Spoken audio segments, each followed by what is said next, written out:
The following is a Hoop Ball presentation.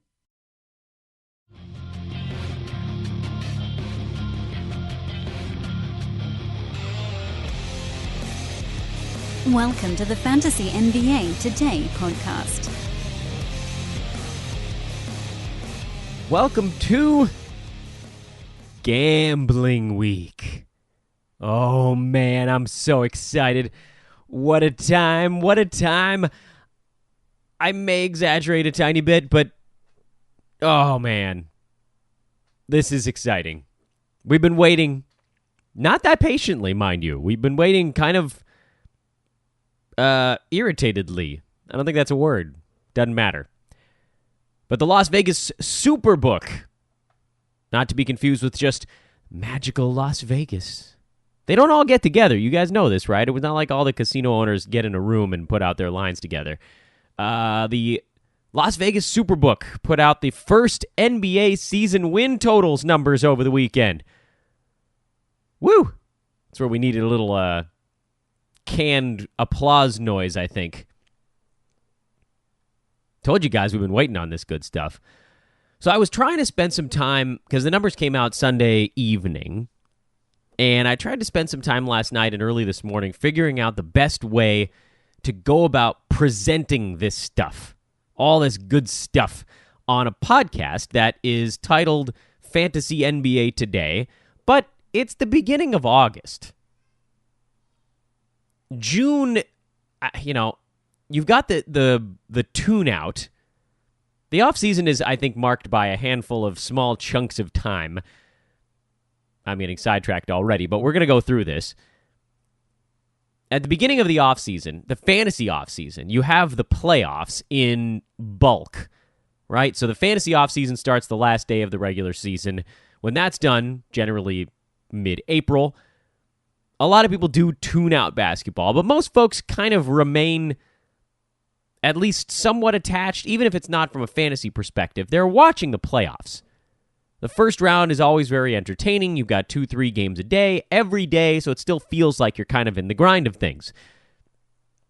That lasts through until about mid to late May, when you get into the conference finals and then the actual NBA finals, and then you've got a game every 2 to 3 days in the finals, or a game maybe every day or every other day in the conference finals, and that's when you really start to see people begin to tune out the NBA.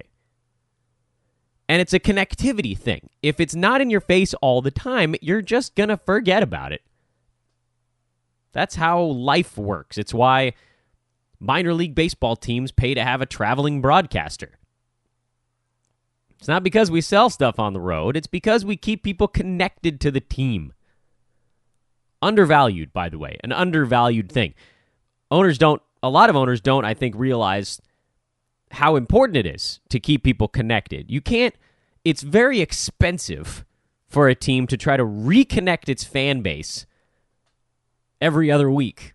It's much easier to just keep them tuned in. So effectively, that's what happens for the NBA in the playoffs. I don't have a clever name for that time of the year. I think you can call that first chunk the playoff grind. You can call the second chunk the playoff tune-out. Then you get into the third chunk, which is a very narrow window of time between the end of the playoffs and the start of free agency. It's about 2.5 to 3 weeks, and that is the NBA disappearance. Nobody pays attention to the NBA. Sorry, draft, you're just not that interesting. I know, people sort of tune in for like a half an hour on some Thursday afternoon, but it's not a lasting impact. Then you get into free agency. That's the next time of the year. And the subsequent trades and moving of players. And that ended about a week and a half, 2 weeks ago. I think you could see the shine kind of came off. The Melo thing was sort of the last deal. And then now you're in NBA purgatory, I guess, because Summer League is over. It's just done. There's no games. There's nothing until training camp. Nobody's changing teams. Free agents can't move until December. So sorry, there just really isn't much fantasy stuff to talk about.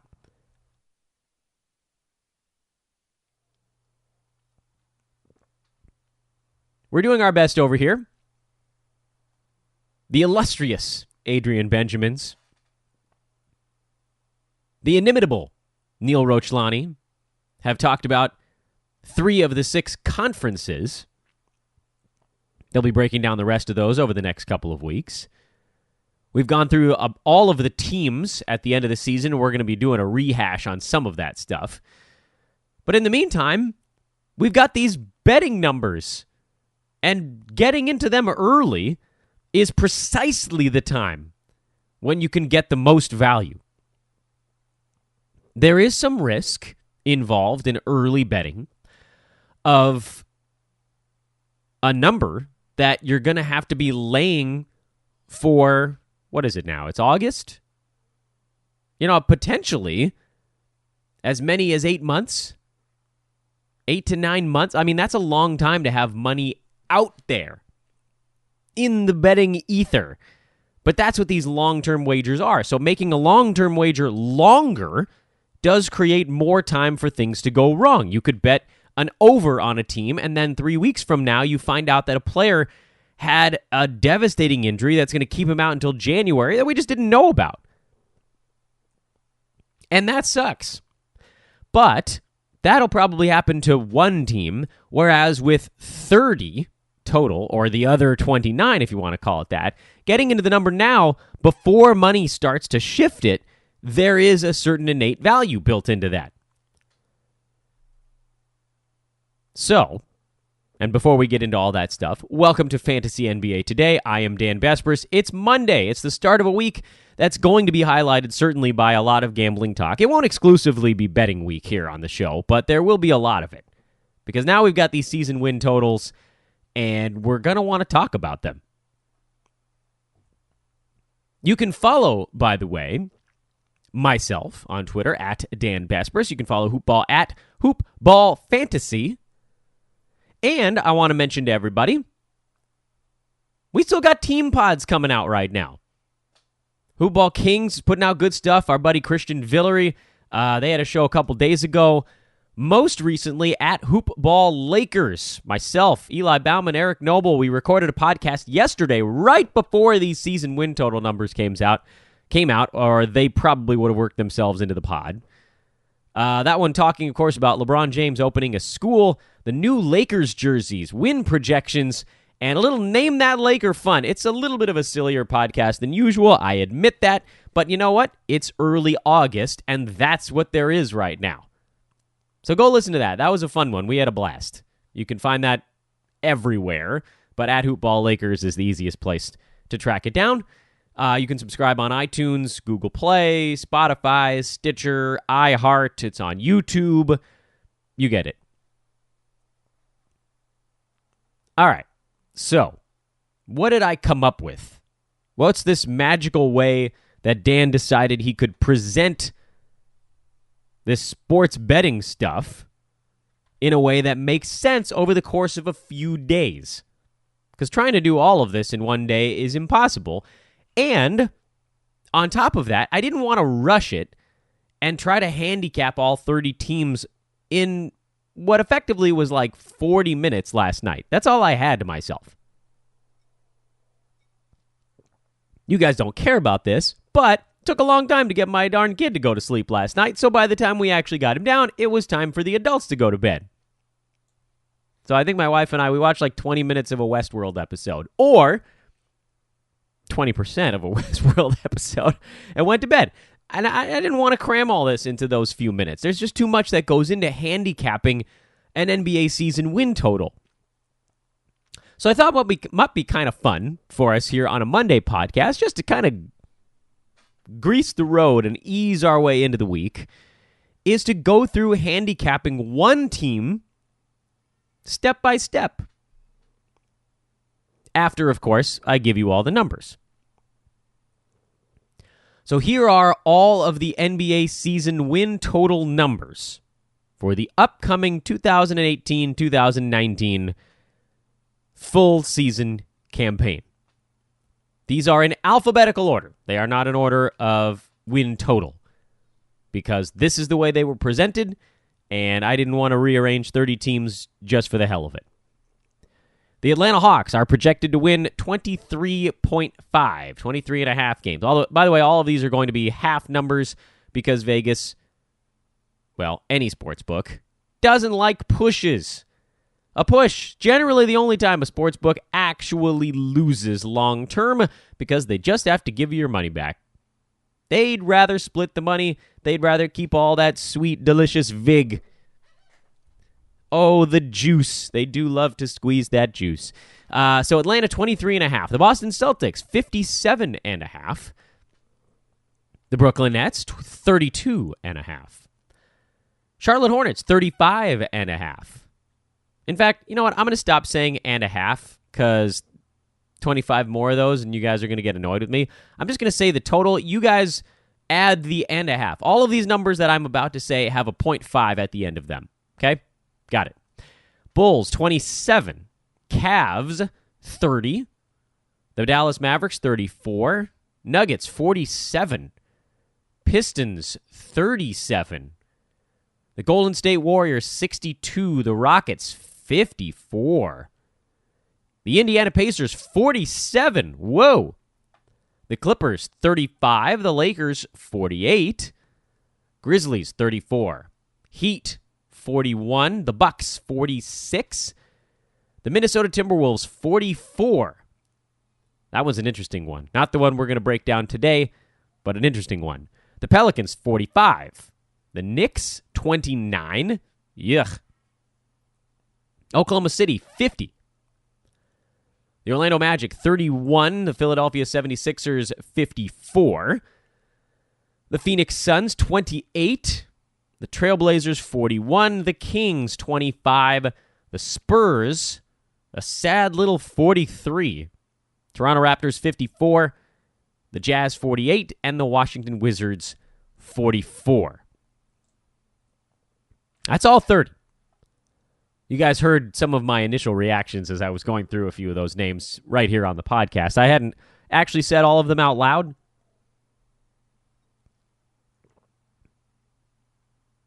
But here we are. So I didn't think there was any reasonable way to pick a team that we should go through and handicap on today's podcast. So I think we just do the first one. Once, of course, I have an opportunity to go through all of these things myself, individually, in excruciating detail, we will talk through how all of that goes, but I do want an opportunity to write it all up. Getting these things down on paper, I believe, is the best way to actually do it. For the purpose of this podcast, we're going to have a lot of internet windows open, so you'll pardon me if there are very brief breaks while I'm flipping between tabs, but here is the general gist of handicapping a full season win total number. Before we even begin, I need everybody to take a brief moment and realize that the numbers that the Superbook has set in Las Vegas are built on the premise of splitting the money. That's a very important point, and I'm going to repeat it. These lines are not necessarily set to be as tight to the actual final win total of the team as humanly possible. They are set to get 50% of the cash on one side and 50% of the cash on the other. How do they know? It's a very reasonable follow-up question. How do they know? Well, over time, certain teams, obviously, have been known to get larger than average wagers placed upon them. A lot of that is in relation to, well, frankly, what you guys can probably pick out in your day-to-day. What team is on ESPN a lot?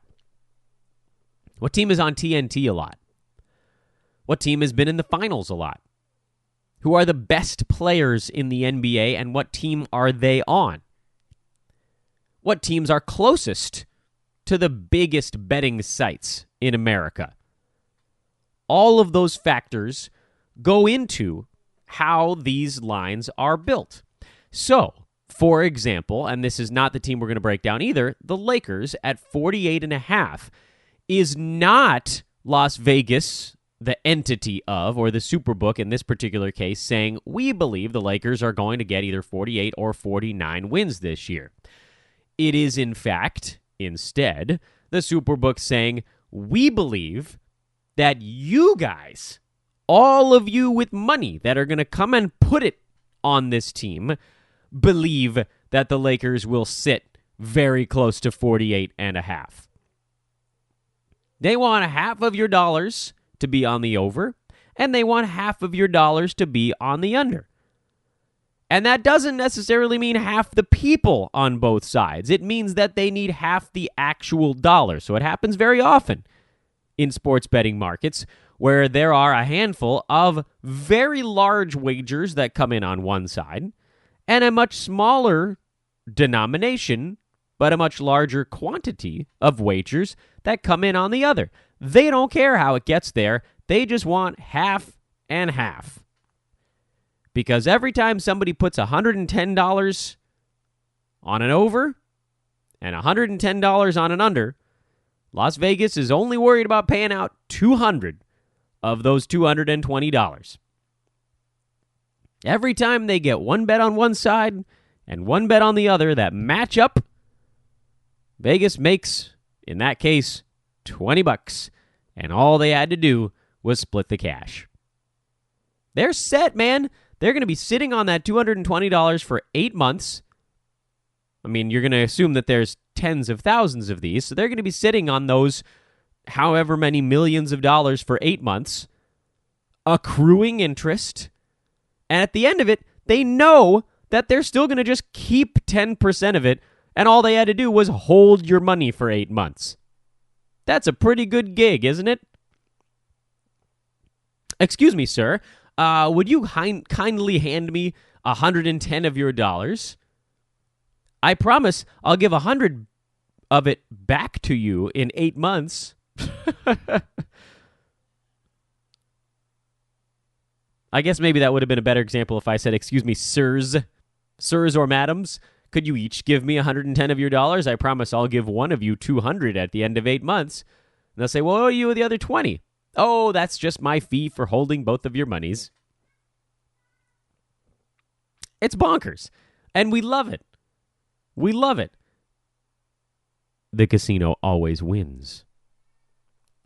Individual games, yes, they'll lose. And individual season win totals, they'll probably lose. Although, there's so much time. Let's sort of illustrate this point as well. Because there's 8 months between now and when a sports book would actually have to pay off one of these wagers, there's a lot of time for them to figure out how to split the cash. Let's continue to look at that Lakers number just for the time being. Let's say they put out 48 and a half, and the general public says, oh, we think LeBron's going to get this team to 51. So a bunch of money comes in on the over. They get 70% of their cash on the over for the first couple weeks. Well, they can very easily adjust that number up to 49 and a half, 50 and a half, high enough so that they get some money on the under. And they don't even care. They don't even care that maybe they got their number wrong right out of the chute. They'd like it to be close so that they don't have to move numbers too far. But it's very easy for them to shift a number 1 or 2 games in any direction and get that thing to even out. We saw an interesting example of this last year when money started pouring in on Philadelphia. Not for season win total necessarily, but for odds to win the championship. And so, because sportsbooks had taken so many Philadelphia tickets over the last month of the regular season, they literally couldn't lower the price enough of the teams going against the Sixers in the playoffs. They were just hedging their own bets.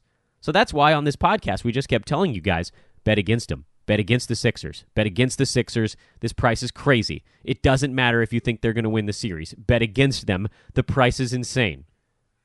And inevitably, that worked out for us. It was kind of the same deal on the opposite side for Boston. Nobody had been betting them because nobody believed in them. They were slumping. They went into the playoffs with no Kyrie Irving, blah, blah, blah. We bet on them over and over again. It's all about value.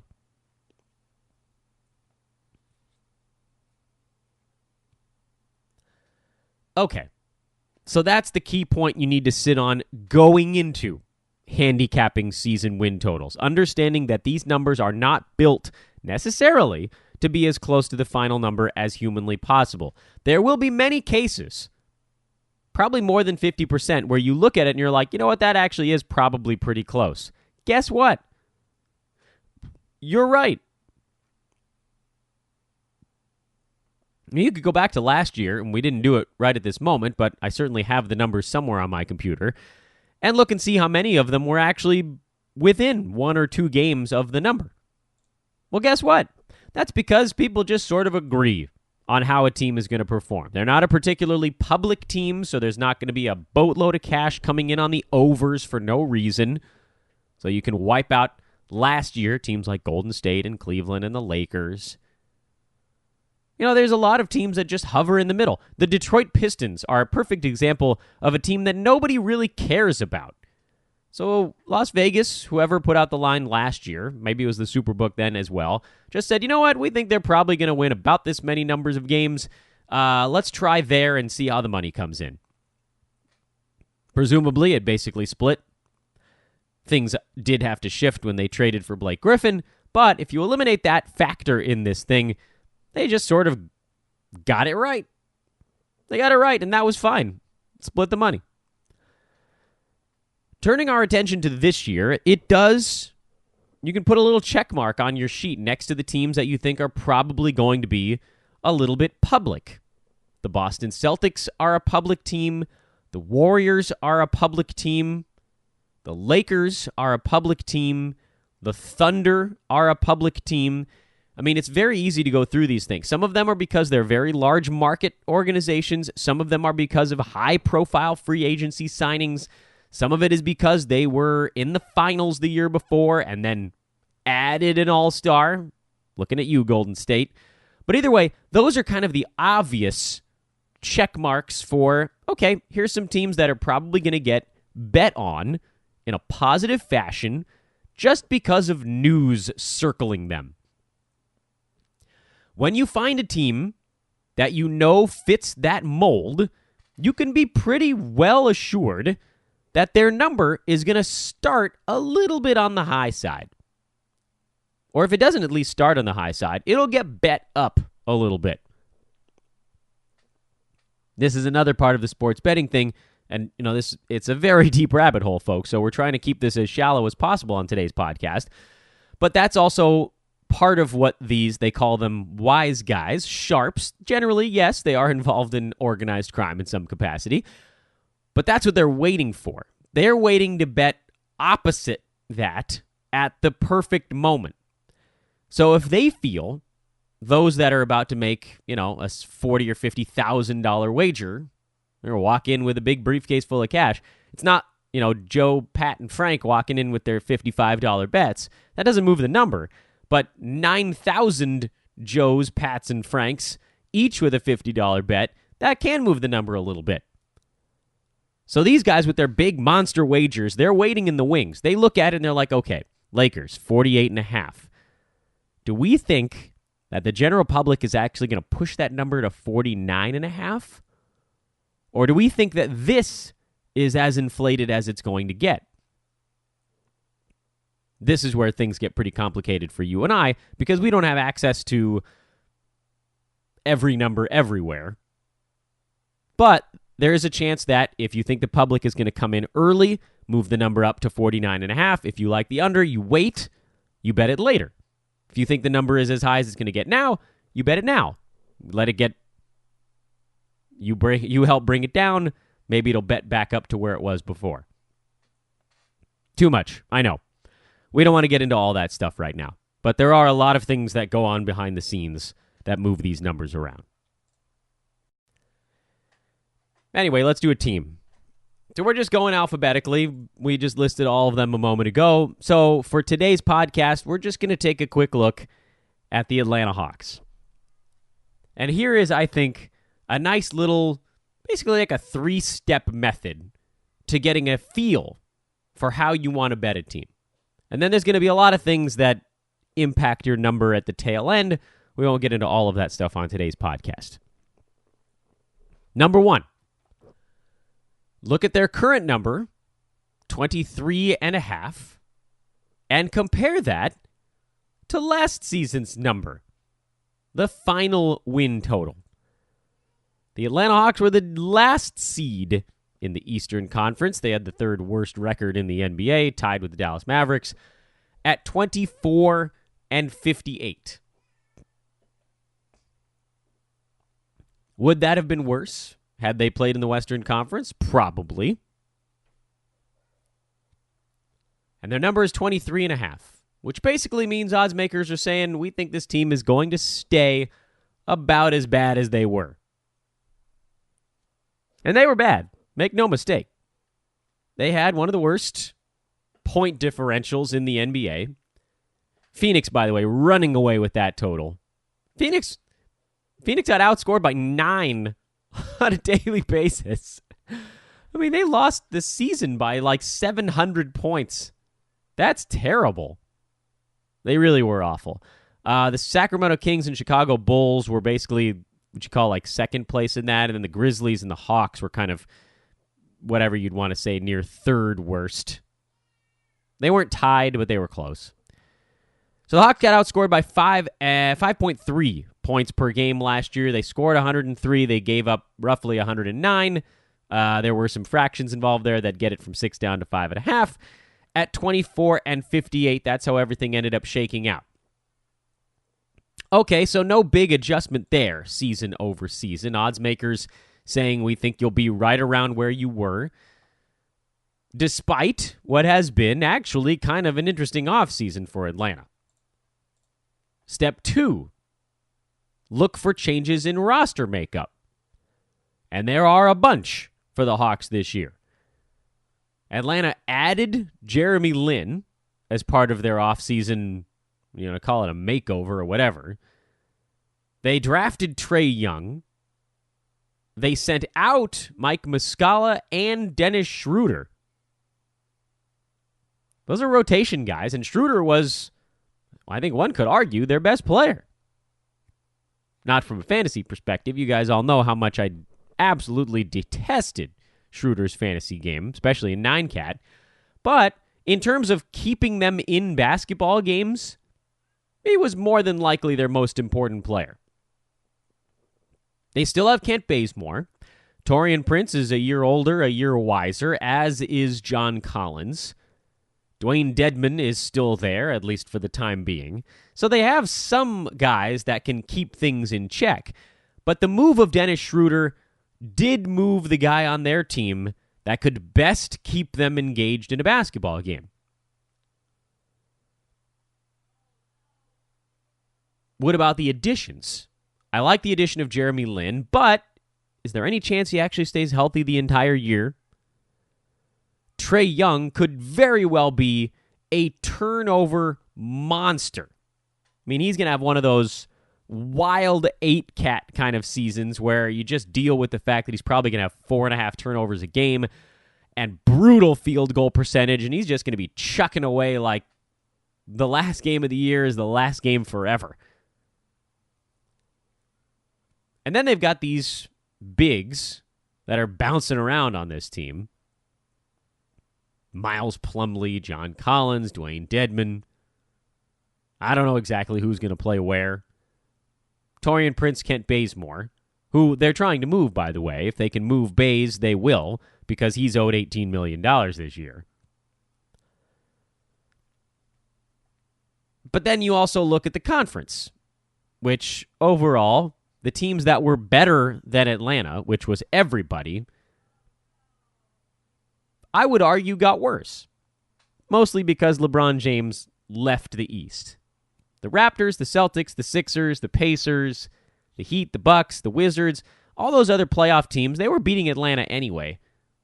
The Cavaliers now become a team that, could accidentally lose to the Hawks. The Magic, the Bulls, the Nets, the Knicks, the Hornets, I guess they're the Pistons. When you're the worst team in the league, it doesn't change a whole lot when everybody in front of you was better than you anyway. But one team in front of them did get markedly worse, and I don't know that you could argue any teams in front of them got markedly better. So maybe that's one extra win for the Atlanta Hawks this year. Maybe.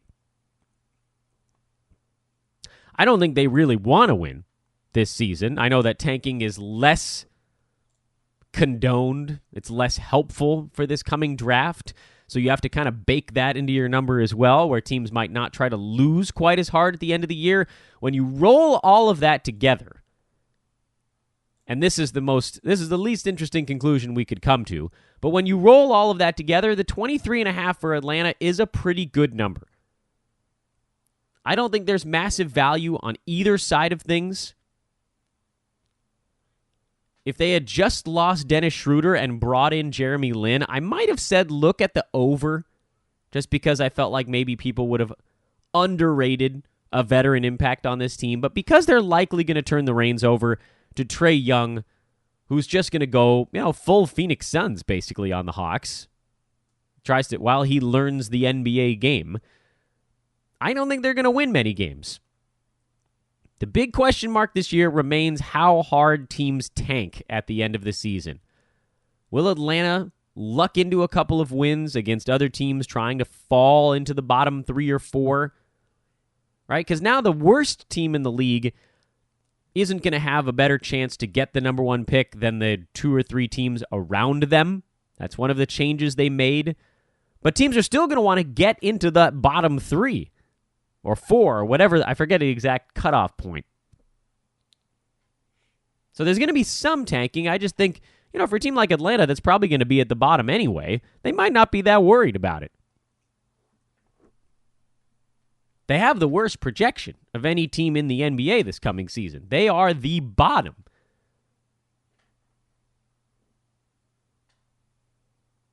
And so that's the last step that we come to now, is trying to determine, is there any value baked into the line? And the answer, I don't think, is no. I think it's no. I don't think there's any value really baked into this line based on outside factors. So we compare year over year. We look at roster change. We look at the rookie factor. We look at the veteran factor. We look at the conference changes. You also think of the fact that there's going to be some growing pains.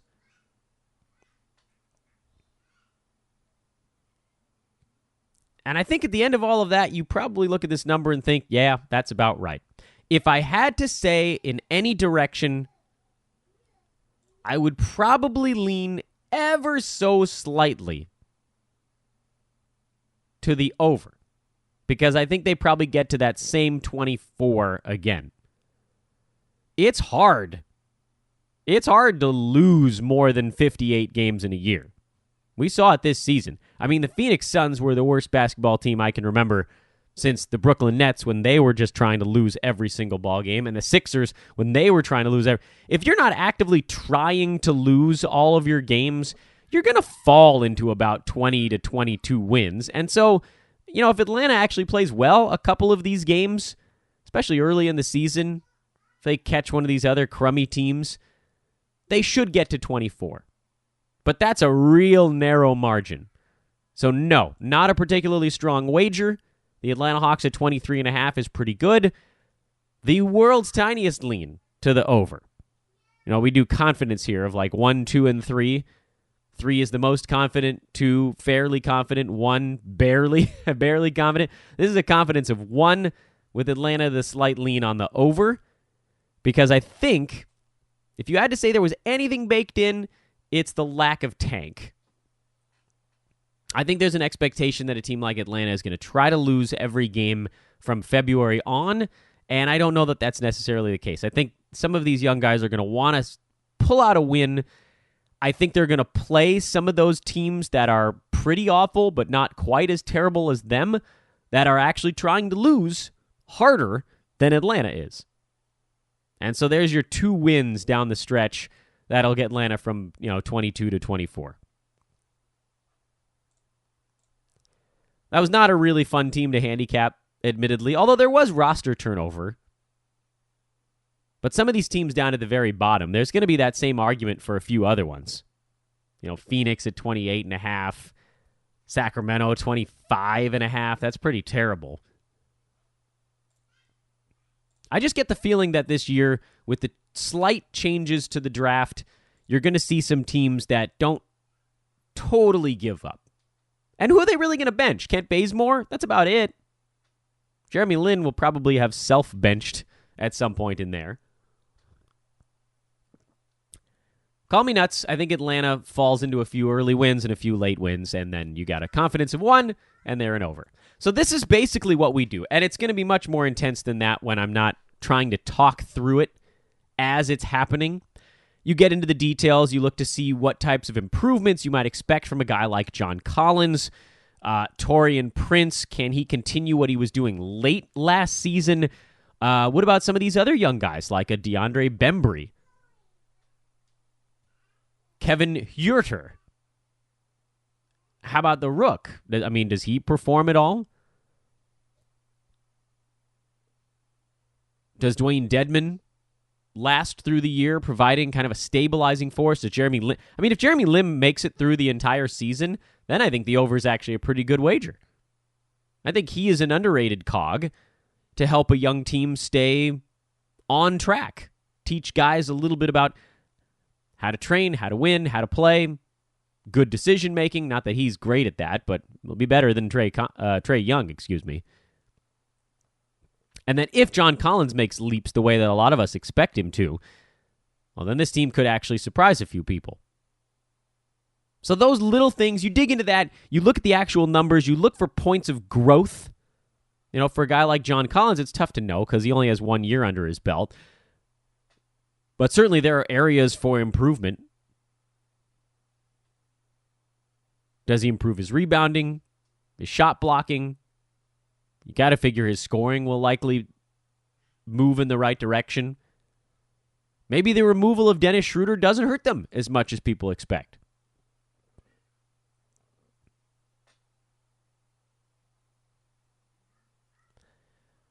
And you go through and you do it with every damn team. And it should take you anywhere from 10 to 30 minutes with every team if you're being diligent. So that's why, I mean, this is a lot of work. This is at the very least a 4 or 5 hour project, probably more.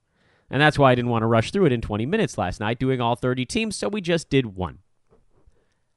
Over the course of the rest of this week, however, we will be talking to Adrian Benjamins on tomorrow's podcast. You'll have me solo on Wednesday.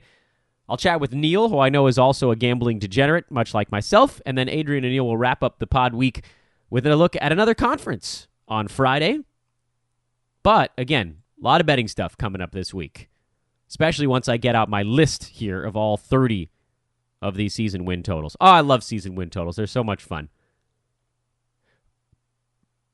Superstar movement last year created all sorts of opportunity.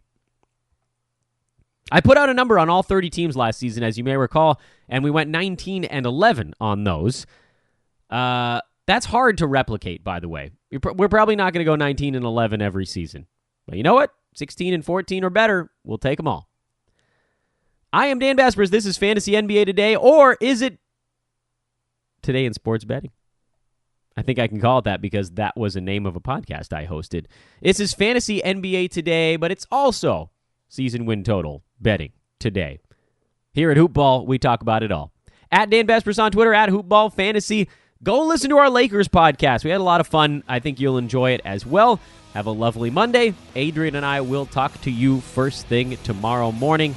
So long.